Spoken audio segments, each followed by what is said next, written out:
Hello, my beautiful souls, and welcome to another episode of Soul Wise with me, Semily Sherry.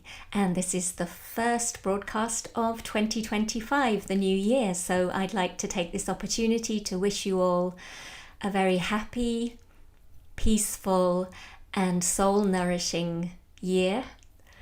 And I hope you manage to enjoy some rest or very busy socializing, whichever is your experience of choice over the winter holidays.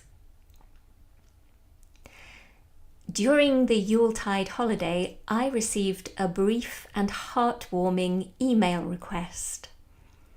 The sender's dear friend and a priestess of Ceridwen had died unexpectedly. They were writing to request my permission to read one of my poems at her service. It had spoken to them, they said, and they felt it honoured the spirit of their departed friend. I was deeply touched by the respect and honour of their asking, and the delight in knowing my words had touched another's soul in this way. My interest and memory piqued. I went back to my blog and reread the poem called The Call of Ceridwen. It's funny, I rarely go back to read my poems once I post them.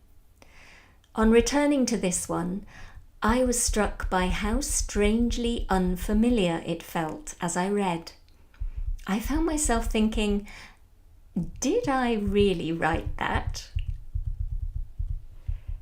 In Welsh myth, the art of poetry and song and the art of magic and timeless knowledge are often intertwined.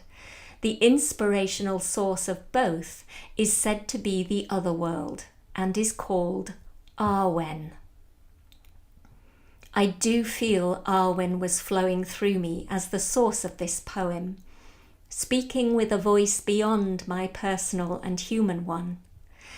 It also mirrored my intuitive sense of 2025's dawning new energy, a year of transformation, completions, endings, and new beginnings. And so it was interesting that I'd received this request at that time that made me revisit the poem.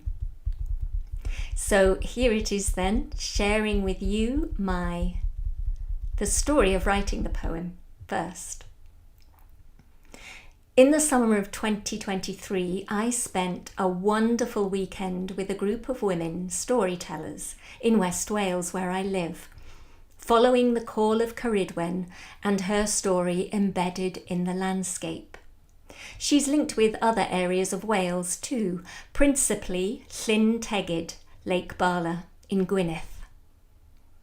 The poem began to form after an experience at Ceridwen, known by some as Ceridwen's womb tomb, that weekend.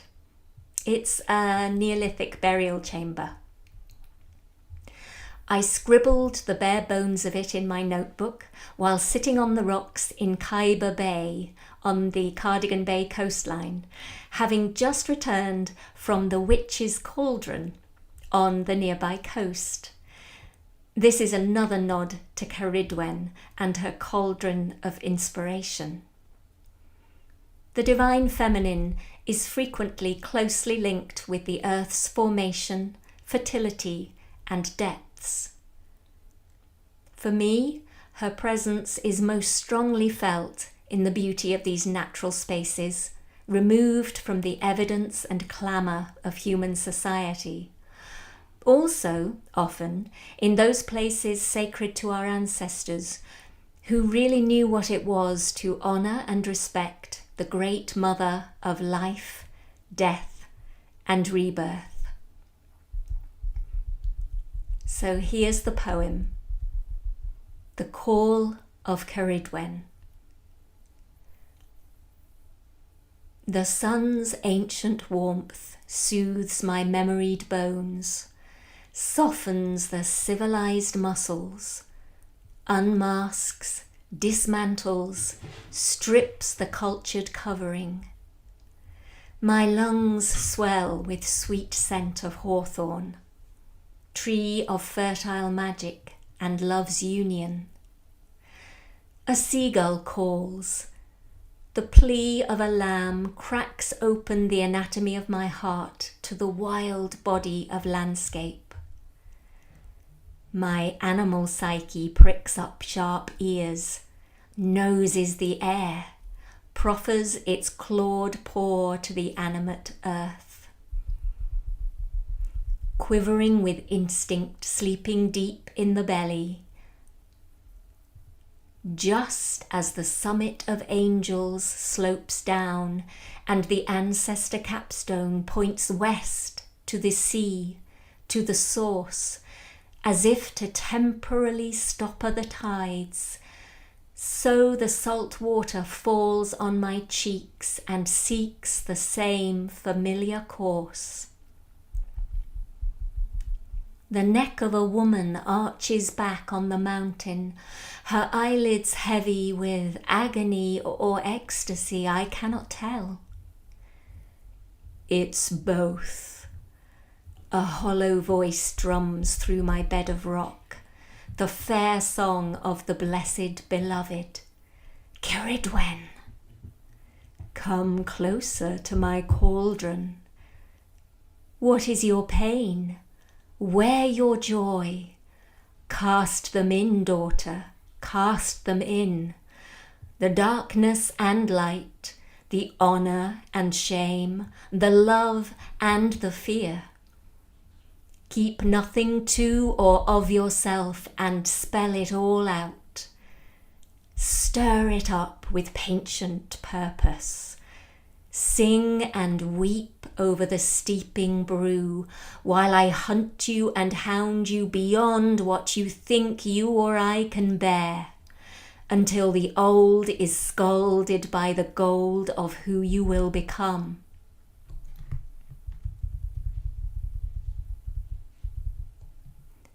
I drift on the internal dark for centuries, in seconds, an unfathomable night, cradled, swayed, drifted to an unknown shore. The day's radiance blinds my undone eyes momentarily, before the vision clears. A spinal spiral from which nebulous wings reach out across the topaz sky to greet and grasp it all. What was, what is, and is to come. The now, transmuted.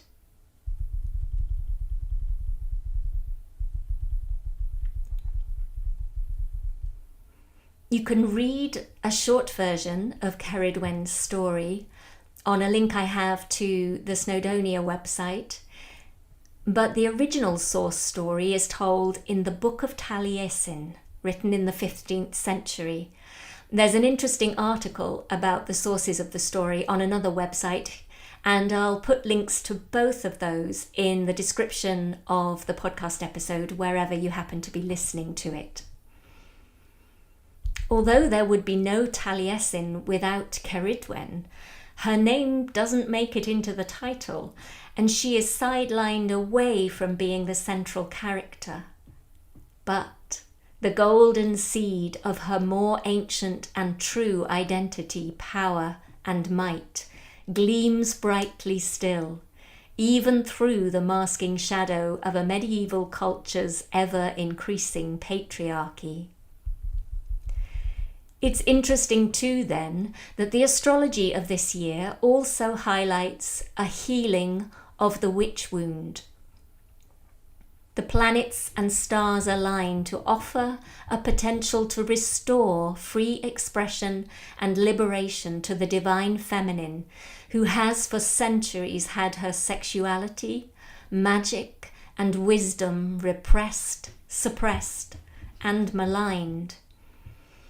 This same acceptance and inclusion is highlighted as more possible now for anyone who has felt marginalized, rejected, or vilified for being different and other in any way, or has been restricted to merely the edges of their culture thus far. It really is time to welcome all into the circle of fierce compassion. So I really hope you enjoyed the poem and that it spoke to you in some way. And you might like to, in this year of transformation, explore the story of Ceridwen and Taliesin. There is so much soul wisdom buried within that story. And it kind of speaks of the way that deep spiritual transformation takes place. It also reminds us of the birth, death, rebirth cycle in nature, but that also our spirits are the same. They are eternal, just returning in different forms.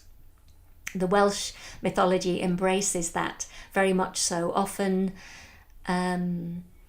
showing people having an animal or a bird counterpart, or they move, when they move to the other world, they move into an animal or spirit counterpart. It's very interesting.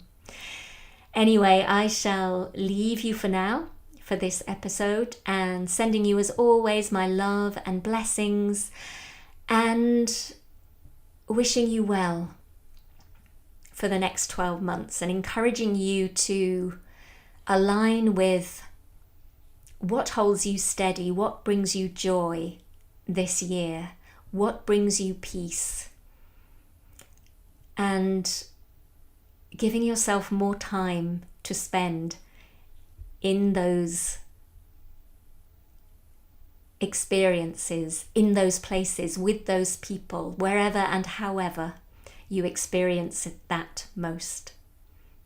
And then, of course, you attract more of the same to you. So anyway, I will leave you for now. Until next time, goodbye.